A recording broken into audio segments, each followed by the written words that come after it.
Joined for an instant audit this morning by Ron Davari, founder and CEO of NewOak Capital, is here in studio with us in New York. You excited to hear for the good morning, Ron, for the Apple announcement when the iPhone was announced?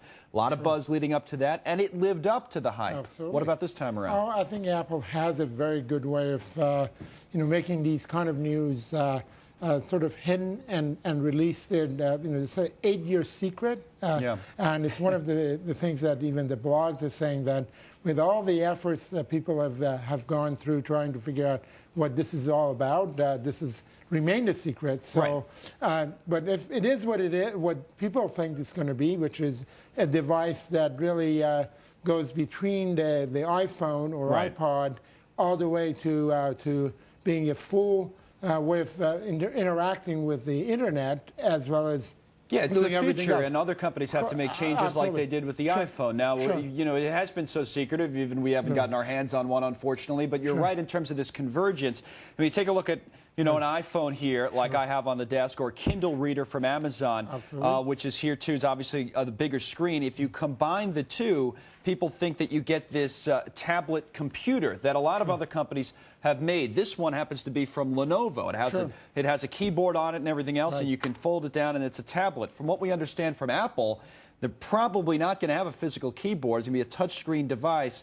But, these tablets, this Lenovo, beautiful-looking device, haven't done that great in the market. Why would Apple be able to capitalize on something that other companies have struggled with? Well, I think it's going to be the way they're going to combine technology and make, first of all, they're going to get rid of the keypad. One thing, they're going to make the access to the internet a lot quicker. If you notice, if you have a Wi-Fi versus iPod, you should be able to get to things a lot quicker than you would otherwise through a normal computer application.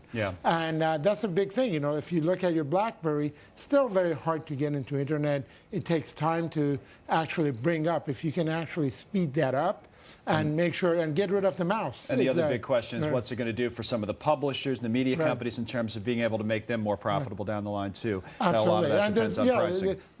There's about at least 3,000 applications that they can reach via the device, where I don't think a regular computer has that many applications at its disposal. That's what the iPhone changed, and we'll see what this one does. Whatever they call it, iSlate or whatever the case may be. Thank you, Ron. We'll have more from you throughout the hour, but a lot more. We have an instant audit on this topic. Ron Davari back with us, founder of NewOak Capital. A lot of questions, you think, for the Treasury Secretary to answer today? Oh, I think so. I think we're going back and covering the same grounds. First we question why AIG was even saved. Then, if we actually answered that we needed to do that to save the systematic risk, the question is then, should the counterparties have been paid back? And they're almost separate questions in some ways, or maybe they're not. But the idea that Goldman or SocGen or whoever else was paid 100 cents on the dollar on some of these insurance contracts, in and of itself, whether Geithner knew about it or not, was that right or wrong?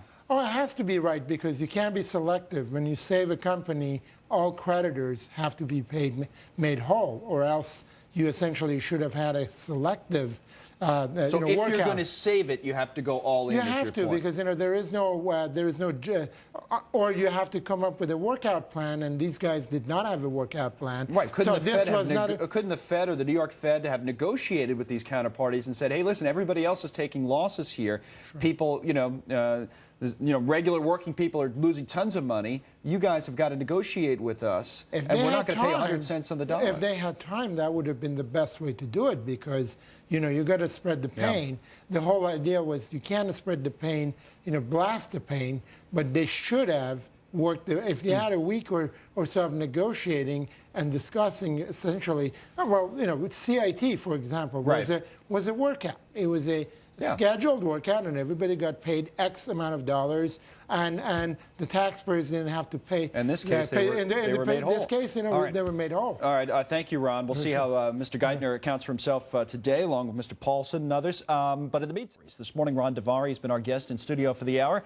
Founder and CEO at NewOak Capital. He's back. What would you like to hear from the president tonight? Specifically, where would you like the focus to be on? I think jobs. Everybody wants to hear about jobs. Where are they? So it's a couple of different ways you could go on that. You can say, all right, we're going to spend money to bring the jobs back, or we're going to give tax credits to certain businesses to incentivize them to hire. We're going to do a combination of the two. What do you think? Correct. I think, big business, big government has been the focus of Obama's administration so far. People want to see why is that just not gone to the bottom line and get created jobs for people. It's been primarily benefited the bankers, and that has been a big criticism of Obama's, that he has been not really focusing on the bottom line. How do we create jobs? How do we get credit back to the people? How do we get the middle America working? Yeah. How do we get How do you do that, by the way? Well, by giving credit. Chinese have figured that out. They figured that out before we did.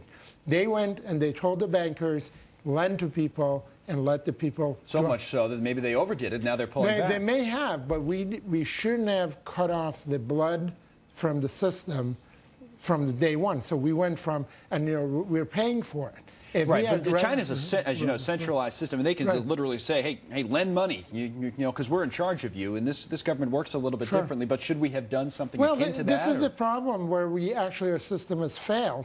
We went ahead and saved the banks, and the banks decided that they're going to take that money and buy securities, make profit, and not lend. No, in other words, we didn't attach the strings that we should have at the time that would have compelled them to or required them to lend money. That's I mean, if they're not doing the lending, somebody else has to, because that's the only way that, you can control creation of jobs and get people to spend. If you don't have credit, we go back to the essentially pyramid way of running the economy. That's not really the way our system is set up. All right, we'll see what happens tonight. Political calculation. You think the president's able to get himself back on track? Because by any measure, it's been a rough couple of weeks. He's got time before the midterm election. I think if he focuses on creation of job, getting money back to small businesses, or even the big businesses, that forces them to go and hire people. And that's the only way you're going to get things back on order, because I think by just giving back money to the banks, you're not going to save anything. All right, live coverage, of course, of the State of the Union, anchored by Neil Cavuto, Fox Business Tonight. Ron, you'll be around the next hour, right? Yes, I will be. For our internet show, and that's coming up in about 10 minutes. And so will Sandra Smith, who joins us.